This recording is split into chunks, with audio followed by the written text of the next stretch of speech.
एकदा एका छोट्या मुंगीला खूप तहान लागली, म्हणून ती नदीच्या काठावर पाणी पिण्यासाठी गेली. पण पाणी पिताना तिचा पाय घसरला आणि ती थेट नदीत पडली. मुंगी पाण्यात झगडत होती. तेवढ्यात जवळच्या झाडावर बसलेल्या कबुतराने हे सगळं पाहिलं. बुडणाऱ्या त्या छोट्या मुंगीची त्याला खूप दया आली. क्षणाचाही विलंब न करता कबुतराने झाडावरचं एक सुकलेलं पान तोडून मुंगीजवळ फेकलं. मुंगी त्या पानावर चढली आणि हळूच सुरक्षित काठावर पोहोचली.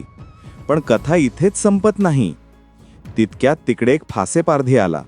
तो कबुतरावर जाळं टाकून त्याला पकडणार होता. कबुतराला काहीच कल्पना नव्हती, पण मुंगीने हे पाहिलं. तिने क्षणभरही न थांबता फासेपारध्याच्या पायाला जोरात चावलं. तो वेदनेने ओरडला आणि त्याचा आवाज ऐकून कबूतर सावध झालं. त्याने फासेपारधीला पाहिलं आणि पटकन उडून गेले. अशा प्रकारे कबुतराने केलेल्या चांगल्या कामाचे फळ त्याला लगेचच मिळाले आणि त्याचे प्राण वाचले. तात्पर्य: संकटकाळी मदत करणारे तेच खरे मित्र.